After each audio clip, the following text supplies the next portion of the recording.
नमस्कार। सितंबर में माह में ये पहला वीडियो डाल रहा हूँ, वो डीएलएड सेकंड सेमेस्टर के लिए।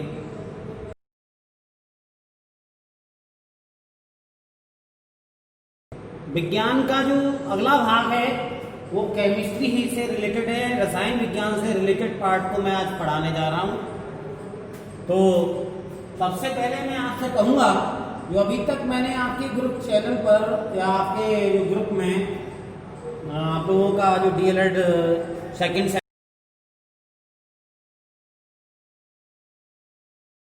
परमाणु के बारे में, तुल्यांकी भार के बारे में, अणुभार के बारे में कुछ डेफिनेशंस आपको दी थी, सेंड की, जिस उसके बारे में थोड़ा जान सकें। यहां पर जो विज्ञान में मैं बताने जा रहा हूं,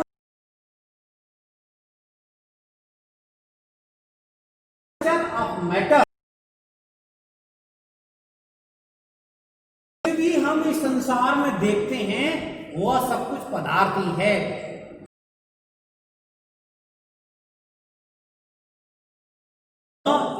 एक प्रकार का पदार्थ है। अब वो पदार्थ बना कैसे है, उसके बारे में क्या है, इसके बारे में हम आज बात करने जा रहे हैं। तो सबसे पहले हम बात करेंगे पदार्थ की संरचना में।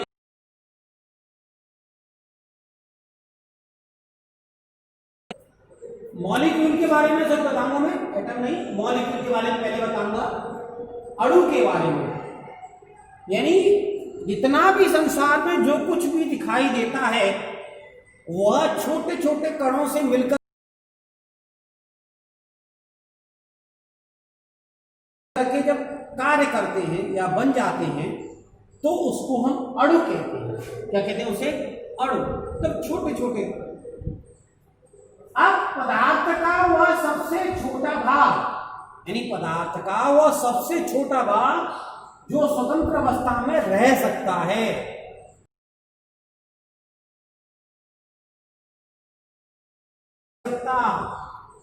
रासायनिक क्रिया में केवल परमाणु ही भाग लेता है, अणु भाग नहीं लेता। यानी इसका मतलब यह है कि अणु से भी छोटा जो भाग क्या, की परिभाषा हुई पदार्थ का में रह सकता है, रासायनिक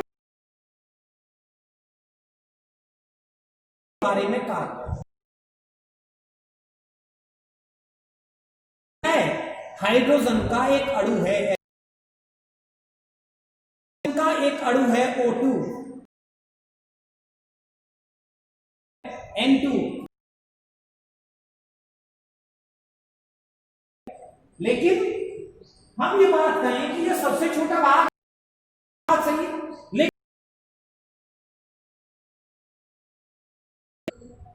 यानी संसार में और है, तो इसके बारे में कह सकते हैं परमाणु को भी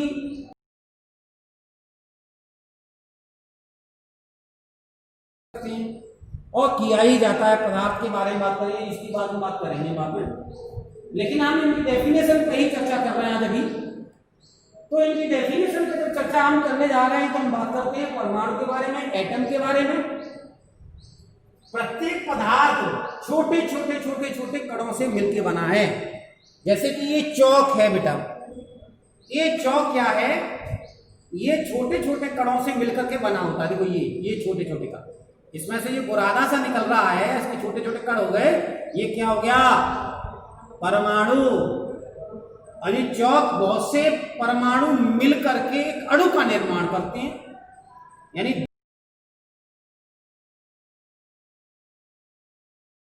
मिलकर के परमाणु, परमाणु क्या है? अणु का सबसे छोटा भाग है। जैसे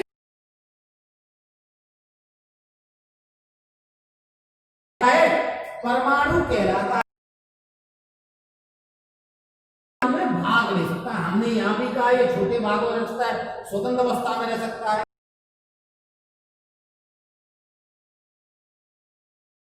लेकिन ये रासायनिक क्रिया में भाग,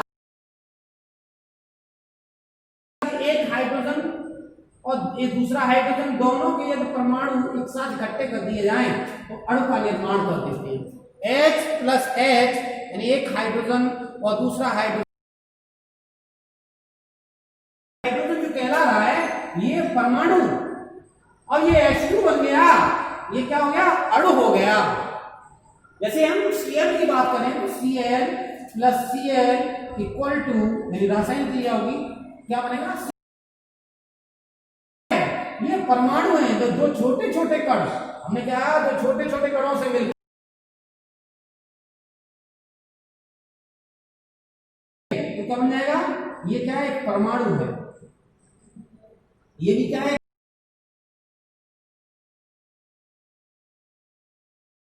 तो हम एक डेफिनेशन अणु की ये भी कह सकते हैं कि दो या दो से अधिक परमाणु मिलकर के एक अणु का निर्माण करते हैं, परंतु अणु रासायनिक क्रिया में भाग नहीं ले सकता। रासायनिक क्रिया में भाग लेगा तो ये केवल परमाणु ही भाग लेगा। रखिए अणु, ये डेफिनेट रखना, इसके बारे में डेफिनेशन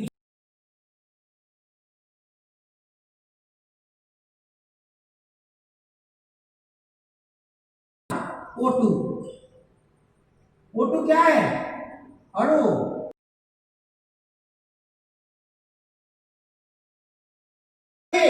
ऑक्सीजन आपको दी है, और मेंडली की आवर्त सारणी में आपको मैंने बताया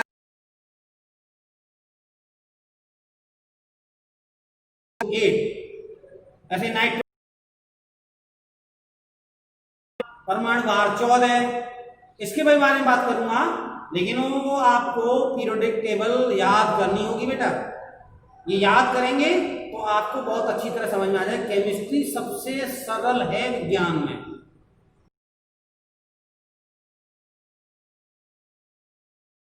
सरल भाग, आपको परमाणु भार याद करना है, तत्व नाम करना है, तत्व का नाम क्या है, तत्व का प्रतीक क्या है, परमाणु भार क्या है, परमाणु क्रमांक क्या है, फिर उससे सब कुछ बन जाएगा।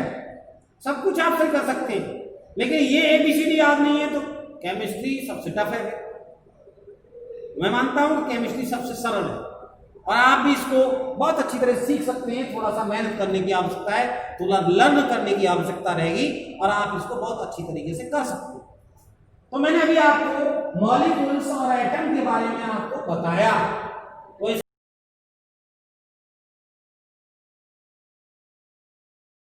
अब इन दोनों के अंतर की बात करें, अंतर की बात करें तो अंतर क्या हो जाएगा,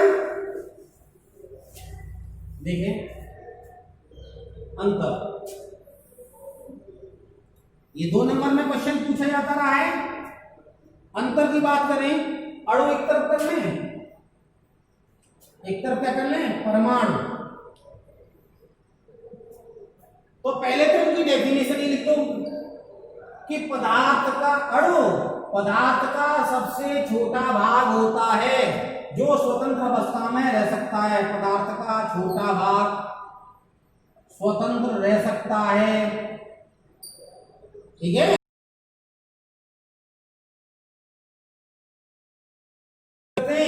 पदार्थ छोटे छोटे रासायनिक क्रिया में भाग लेता है, ठीक। दोनों अंतर हो गए। ये पदार्थ छोटे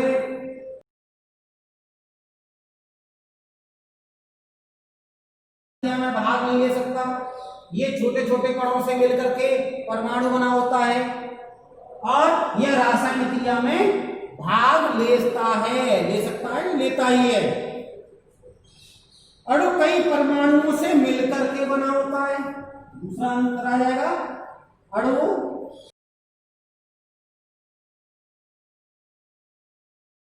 O plus O plus O, ये तो O2 बन जाएगा, और ये कितना है O, अर्थात क्या बन जाएगा O3, अर्थात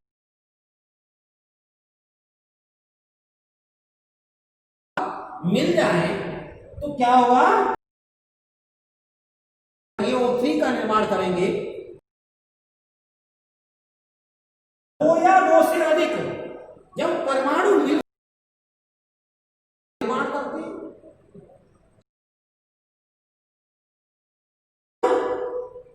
अब इसका अंतर, electron, proton, neutron, E, P for proton, electron, proton और न्यूट्रॉन से मिल करके परमाणु बना होता है।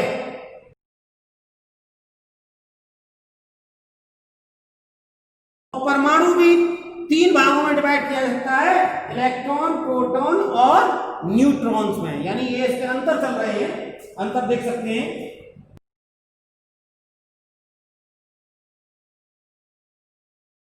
रासायनिक क्रिया में विभाजित हो जाएगा, यानी 2 को हम करें और O2 को देखें, भाग नहीं ले सकता। ये रासायनिक क्रिया में सब भाग ले सकता है,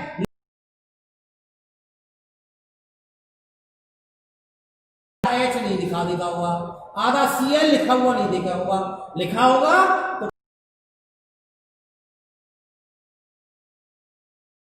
तो N लिखा हुआ, यानी हाफ N तो लिखा हो सकता है, 3 हो सकते हैं, सॉरी N2 हो सकता है, O2 हो सकता है, लेकिन इससे छोटा भाग N नहीं लिखा जाता कभी। तो अणु को 2 भागों में तोड़ा जा सकता है और जो बनता है वो परमाणु हो गया। क्या हो गया वो? परमाणु। और परमाणु ही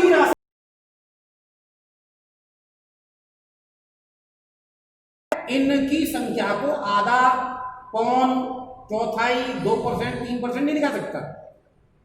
तो इसका अगला अंतर को, यह रासायनिक क्रिया में विभाजित हो सकता है। क्या हुआ? अणु। परमाणु के बारे में, ये रासायनिक क्रिया में विभाजित नहीं हो सकता।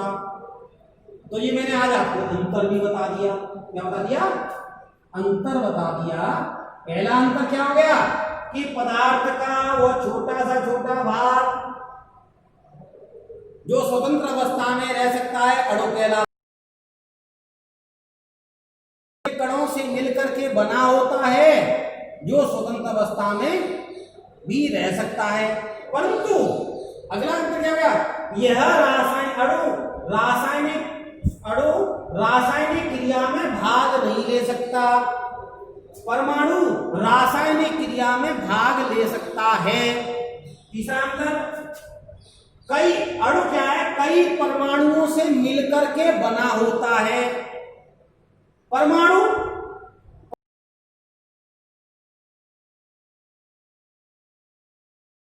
इलेक्ट्रॉन, प्रोटॉन तथा न्यूट्रॉन से मिलकर के बना होता है।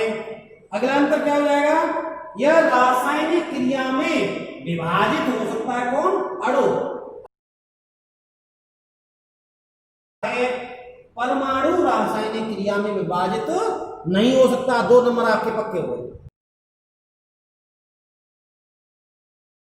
बारे में बहुत अच्छी तरह लिख, आप बहुत जल्दी लिख सकते हैं। आपको मैंने ये बहुत पहले ही दे दिया था, शायद आप उम्मीद करता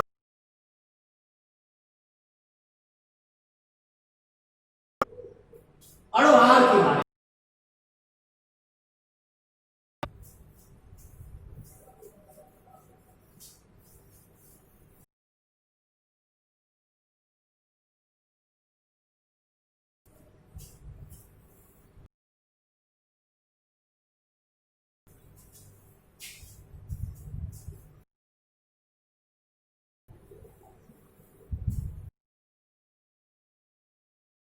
जा रहा हूं अणुभार।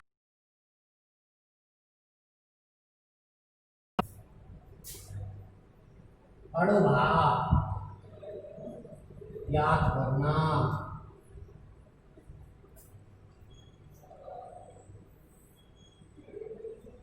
अब देखो, जैसे लिखा हुआ O2, O2 का हमें अणुभार ज्ञात करना है। ऑक्सीजन का अणु है O2, तो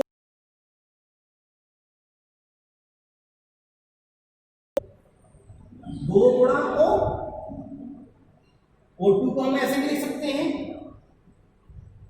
O। अब O का हमें परमाणु कितना है? टेबल जो दी गई है उसमें देखिए कितना है, 16।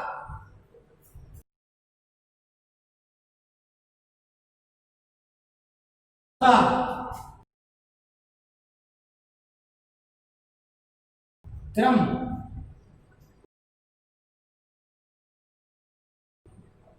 भार होता है या कि आवर सारणी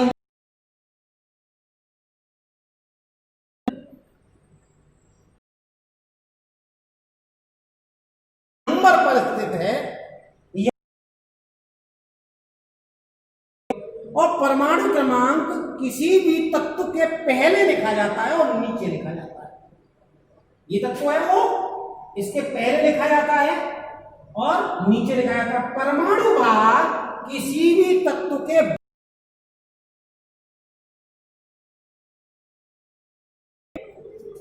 N7 14 तो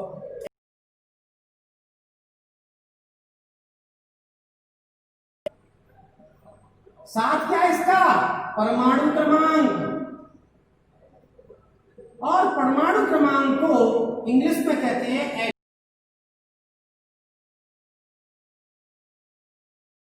और जो इसके जस्ट ऊपर लिखा जा रहा है ये हो गया परमाणु भार। और N क्या है,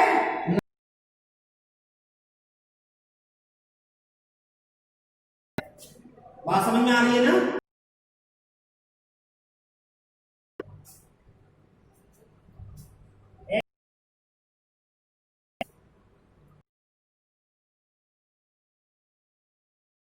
तो यानी हाइड्रोजन का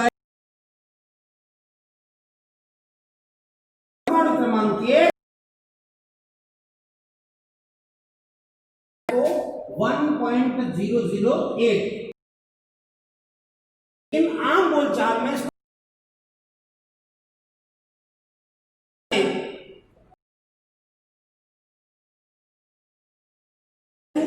1s3 तीन समस्थानिक होते हैं, 1h1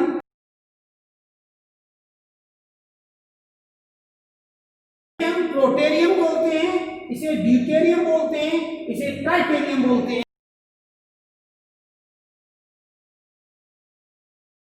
समस्थानिक की भी परिभाषा समझे। समस्थानिक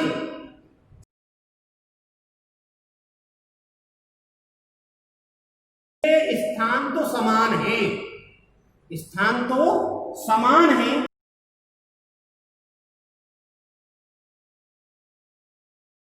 1s2 1s3 तीनों के स्थान समान हैं।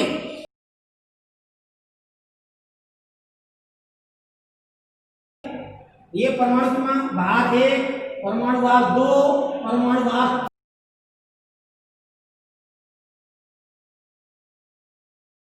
समस्थानिक के लिए जिन तत्वों के परमाणु क्रमांक समान हो परंतु परमाणु भार भिन्न भिन्न कहते हैं।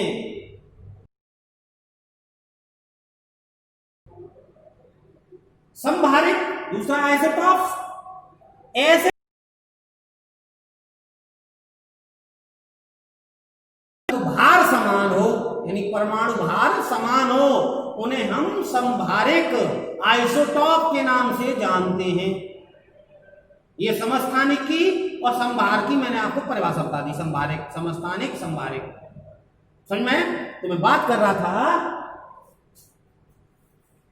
थोड़ा सा मैं अलग चला गया समझाने के पर्पज से।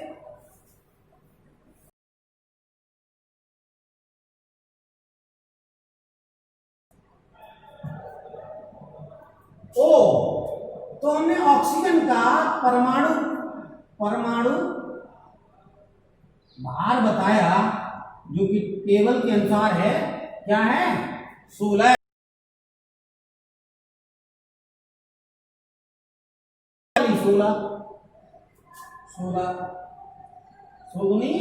32 यानी ऑक्सीजन का जो अड़भार आया वो आया 32। ये क्या हुआ?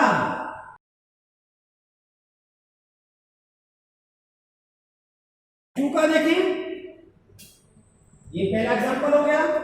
दूसरा H2 तो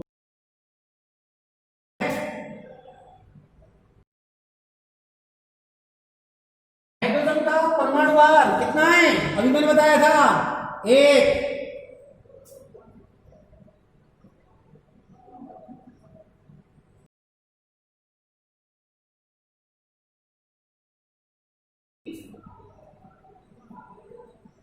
तो इसका अणुभार कितना हो गया? 2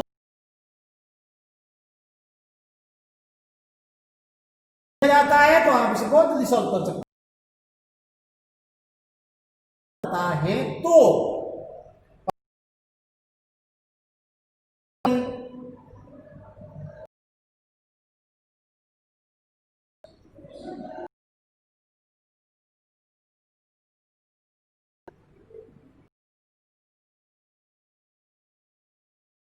Cl 2 इंटू Cl का होता है 35.35। इसका परमाणु भार कितना है? 35.5। ये हो गया 71। ये क्या हो गया? अणुभार हो गया इसका। यदि इस तरीके से आपको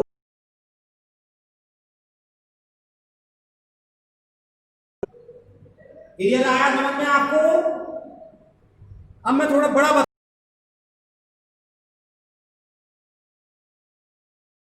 रफ कर रहा हूं, मैं नोट कर लीजिए।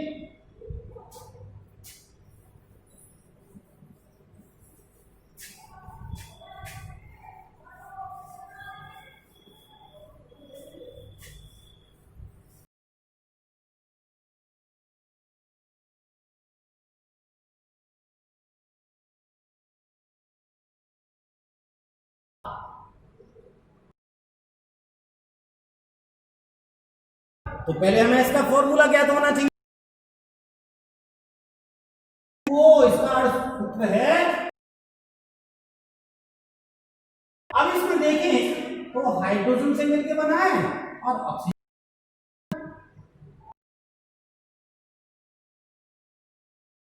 2 इंटू H।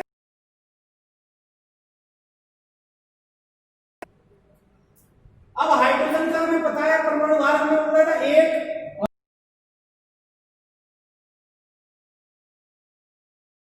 2 इंटू 1 धन या प्लस, जो भी आप इंग्लिश में हिंदी में सॉल्व करते हैं, O की 16। तो पहले गुणांक की संक्रिया पूरी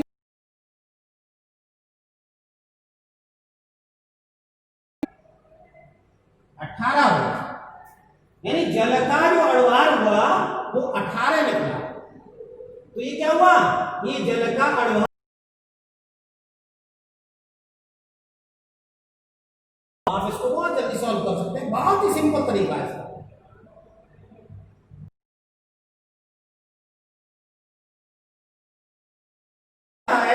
C6H12O6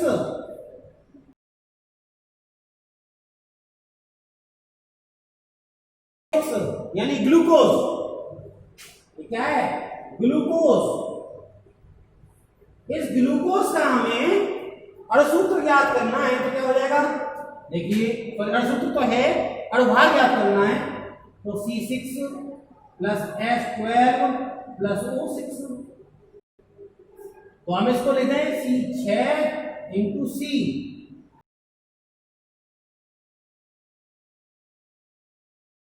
वो ऑक्सीजन का पता है और हमें किसका नहीं पता? C का नहीं पता।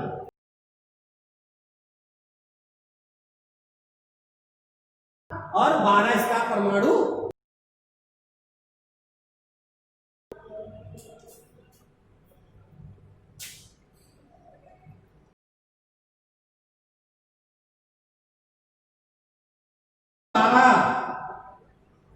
हाइड्रोजन की 1, ऑक्सीजन की 16। भाई ये दिए गए ये मैं अपनी तरफ से नहीं बता रहा हूं।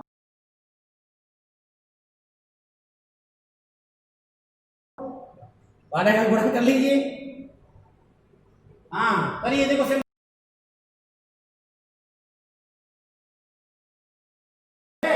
6 दूनी 12, 1 और 6 एकम,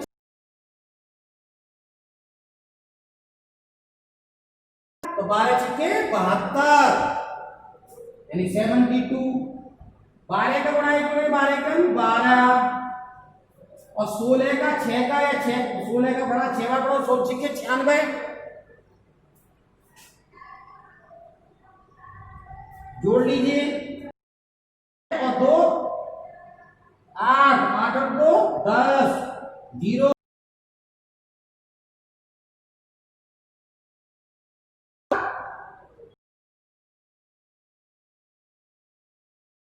ग्लूकोज का अणुभार आया। ये ग्लूकोज का हमने अणुभार ज्ञात किया, कितना निकला 180। ये क्या हुआ, अणुभार निकालना बताया। अणु का भार कितना है, बहुत ही सिंपल हुआ। देखिए दूसरा नोट कर लीजिए, ये जल है, ये ग्लूकोज है, इसको नोट कर लीजिए।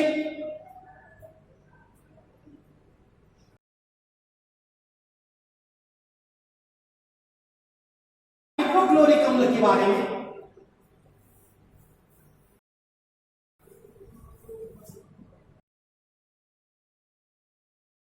हाइड्रो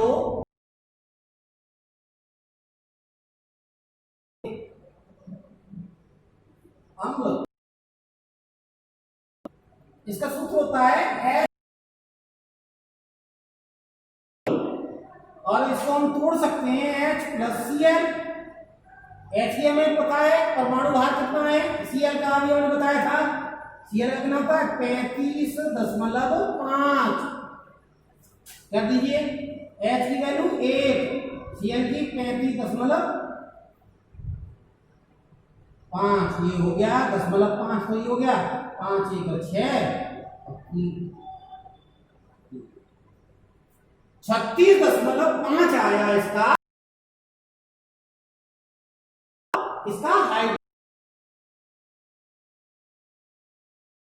CO2 दिया हो, हम CO2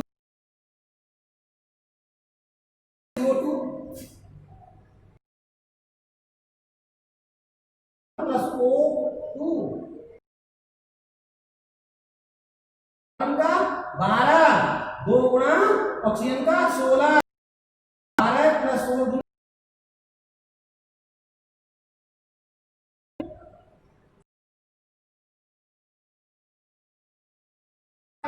ऐसे हम किसी भी सूत्र का अणुभार ज्ञात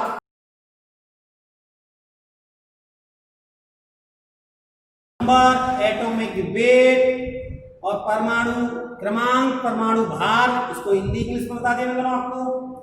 एटम्स के बारे में बताया, एटम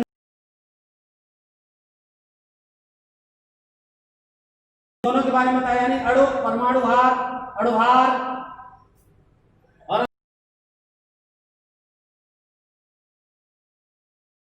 हो तो आप मुझे बताएं व्यक्तिगत रूप से, और मैं एक अपील और करूंगा आप लोगों से,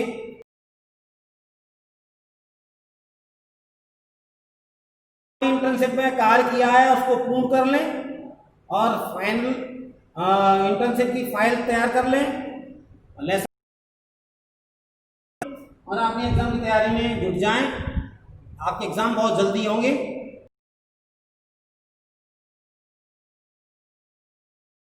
इतना ही, धन्यवाद।